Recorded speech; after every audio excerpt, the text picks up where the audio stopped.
Namaskar everyone. In previous lecture we have discussed about the making of constitution. हमने संविधान को बनाने की प्रक्रिया के बारे में लास्ट लेक्चर में जाना था. In today's lecture we will do same thing. आज का जो विषय है it's about the changes by the Independence Act 1947 in the position of the assembly. यानी कि जो 1947 का इंडिपेंडेंस एक्ट आया था उसके तहत जो कॉन्स्टिट्यूट असेंबली थी उसकी पोजीशन में क्या क्या चेंजेस हुई थी.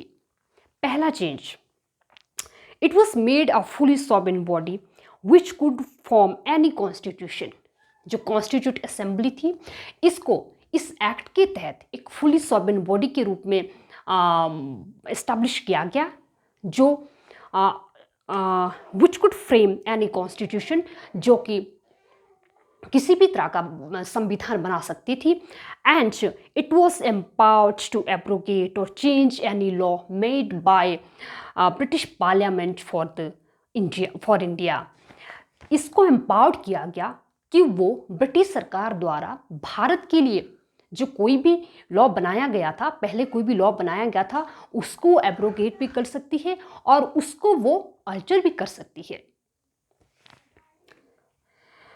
Second, it also become legislative body. ये तो हम सबको पता है कि जो कॉन्स्टिट्यूंट असेंबली है उसको लॉ मेकिंग का काम भी करना था.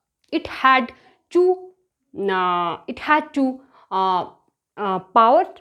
पहला power making of the constitution और सेकंड था making of the ordinary laws for the country. पहला संविधान को बनाना था देश के लिए, दूसरा देश के लिए उसको कॉन्स्टिट्यूट असेंबली को कानून भी बनाना था.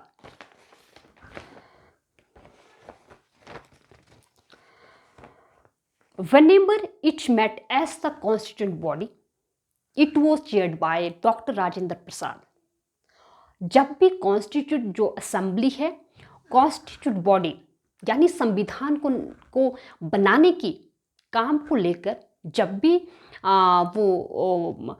भी वो काम करती थी, it was chaired by doctor Rajendra Prasad. But when it met as the legislative body, it was chaired by GV Mavalankar. जब वो लेजिस्लेटिव बॉडी के रूप में काम करती थी, यानी कि ऑर्डिनरी कानून जो देश के लिए बनाना था उस वक्त उसके रूप में वो काम करती थी, तो उसको जो चेयर है वो किया जाता है जीवी मावलंकर द्वारा किया जाता था. ये जो दो फंक्शन थे, पहला कॉन्स्टिट्यूशन को बनाना, दूसरा देश के लिए लॉ को बनाना, ये दोनों फंक्शन 26 नवंबर 1949 तक ये दोनों जो काम है ये कॉन्स्टिट्यूट असेंबली द्वारा जारी रहे. कहने का मतलब ये है कि जो कॉन्स्टिट्यूट असेंबली थी उसको दो काम करने थे. पहला भारत के लिए संविधान बनाना था, दूसरा उसे जो है भारत के लिए कानून भी बनाना था.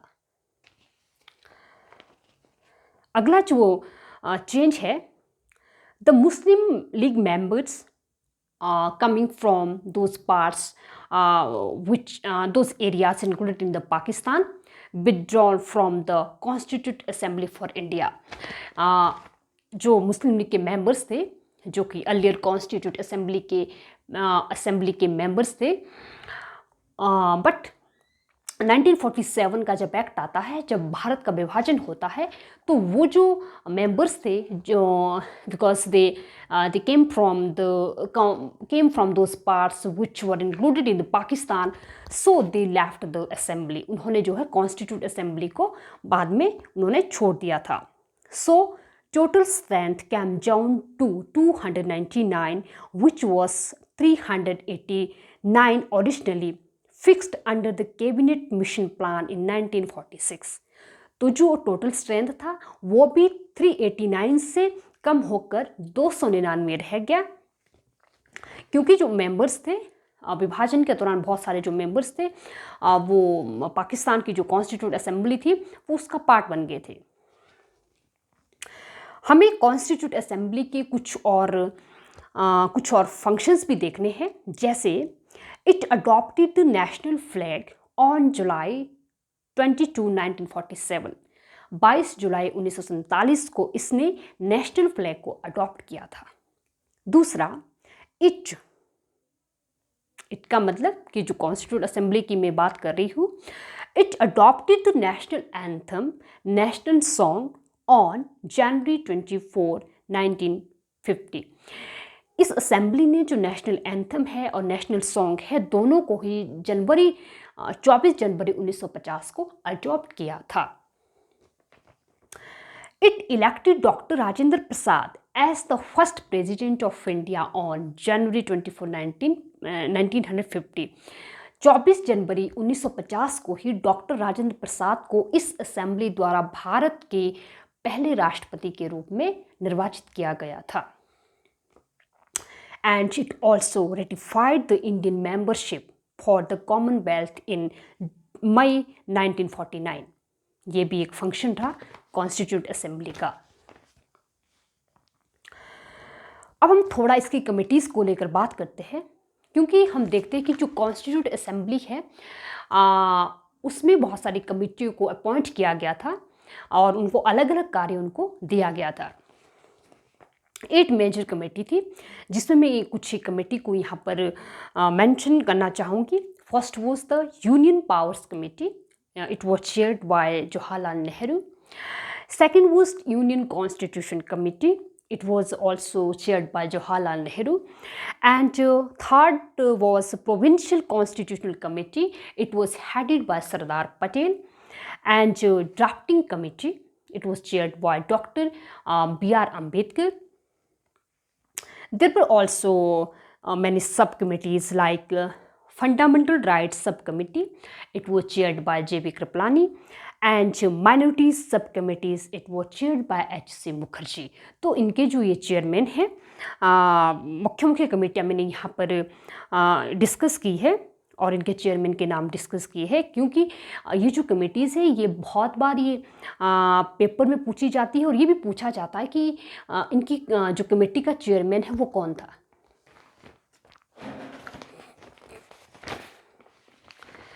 There were many minor committees also। अब हम कमेटी में ड्राफ्टिंग कमेटी, जो कि बहुत ही महत्वपूर्ण कमेटी थी, हम यहाँ पर थोड़ा इसके बारे में जानेंगे।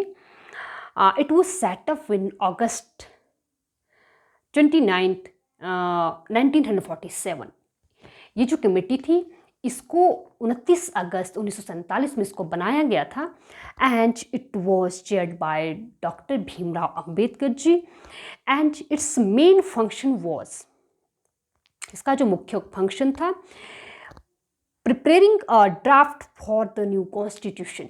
जो नया संविधान बनना था उसका जो मसौदा है वो इसी कमेटी ने तैयार करा था। It was 7 member committee, 7 members इस कमेटी के सदस्य थे। यहाँ पर मैं मेंबर्स के नाम भी बताना चाहूँगी, क्योंकि ये जो कमेटी है ये स्पेशल एग्जाम में पूछी जाती है, यहाँ तक कि इसके मेंबर्स के नाम भी पूछे जाते हैं कि कौन था कौन नहीं था। तो पहले जो व्यक्ति है doctor Bhimrao Ambedkar ji, he was the chairman of this committee. Second, N Gopal Swami Ayyangar. तीसरे थे Alladi Krishna Swami Iyer, doctor K M Munshi, Syed Mohammad Saadulla, N Madhavan Rau, और 7th जो थे वो थे टी कृष्णामाचारी। हम जानते हैं the constitution was adopted in November 26, 1949। जो कॉन्स्टिट्यूशन है इसको हमने अडॉप्ट किया 26 नवंबर 1949 को। And it came into force in 26 जनवरी 1950। 26 जनवरी 1950 को इसका जो ये कमेंसमेंट डेट है 26 जनवरी 1950 को, जब ये लागू हो गया था। It came into force on this day, and so we celebrate 26th of January as the Republic Day। अब थोड़ा हम डॉक्टर भीमराव अंबेडकर जी उनके रोल के बारे में बात करते हैं। We all know that he is known as the father of Indian constitution. उनका बहुत बड़ा रोल रहा भारत के संविधान को बनाने में। वो एक शेड्यूल कास्ट लीडर और एक बहुत बड़े वो लॉ के ज्ञाता ही नहीं थे, बल्कि उन्हें मॉडर्न मनु कहा जाता है, उन्हें निर्माता कहा जाता है, उन्हें संविधान का निर्माता कहा जाता है। ही ड्राफ्टेड द कॉन्स्टिट्यूशन एंड उस वक्त वो लॉ मिनिस्टर थे, लॉ मिनिस्टर के पद पर थे उस वक्त वो।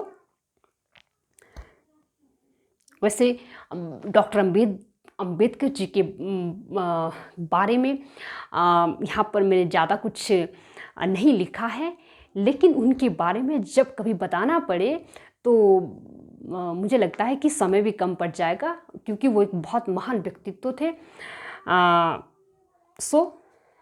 कभी समय मिले तो ज़रूर हम डॉक्टर भीमराव अंबेडकर जी के बारे में भी अपने विचार रखेंगे, डिस्कस करेंगे। अब थोड़ा आगे बढ़ते हैं। Criticism of the constituent assembly. जो कॉन्स्टिट्यूट असेंबली थी, संविधान सभा थी, उसका बहुत सारे जो आलोचक है उन्होंने आलोचना भी की है, अलग अलग ग्राउंड्स पर इसको क्रिटिसाइज किया है। जैसे पहला ग्राउंड है, it was not a sovereign body. आलोचक कहते हैं कि ये एक सॉवरेन बॉडी तो थी ही नहीं, because it was created by the British government. ये तो ब्रिटिश गवर्नमेंट ने इसको क्रिएट किया था, और ये जो इसका जो एक वर्किंग जो एक स्टाइल था, मेथड था, it was based on British authorities. जो कुछ भी ब्रिटिश अथॉरिटी ने प्रपोज किया था, जो कुछ वो चाहते थे उसके अकॉर्डिंग वो वर्क भी करती थी। तो ऐसा इसकी आलोचना करने वाले लोग कहते हैं। सेकंड ग्राउंड है, नॉट ए रिप्रेजेंटेटिव बॉडी। आलोचक कहते हैं because it was not directly elected body, its member were not directly elected by the people of India. सीधे भारत के लोगों द्वारा इसके मेंबर्स का चुनाव नहीं हुआ था।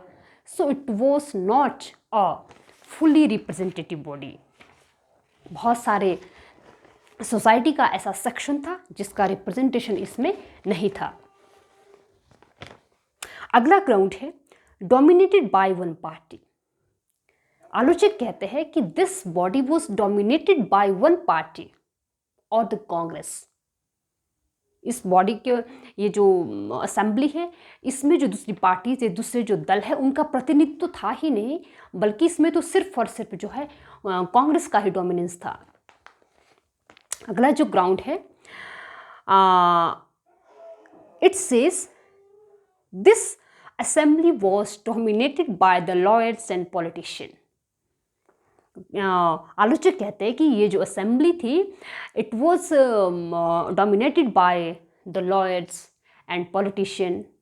ये भी सही है कि उस वक्त जितने भी नेशनल लीडर्स थे उनका ही इसमें प्रभुत्व था, बट हम ये भी नहीं कह सकते हैं कि ये जो असेंबली है ये सब लोगों का प्रतिनिधित्व नहीं करती थी। हाँ, ये बात काफ़ी हद तक सही है। जो पॉलिटिशियन थे उनमें भी जो बहुत सारे लोग लॉयर्स थे उनका डोमिनेंस था। यहाँ तक कि आलोचक ये भी कहते हैं कि all the sections were not represented by this body and because it was dominated by the lawyers and politicians, so the language of constitution is very complicated. जो संविधान की जो भाषा है ये भी इसी कारण से बहुत ज़्यादा डिफ़िकल्ट है।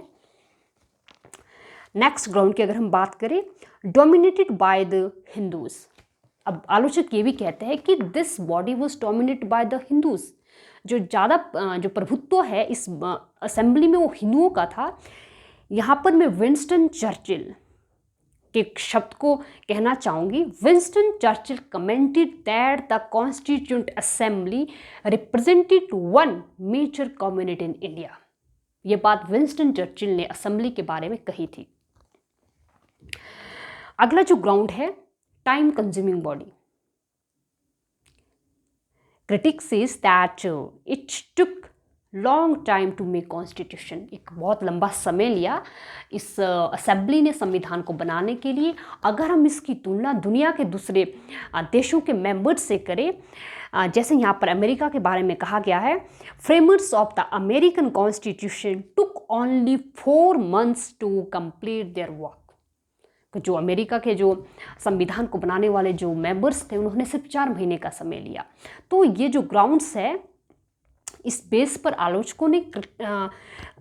आलोचकों ने संविधान सभा की आलोचना की है।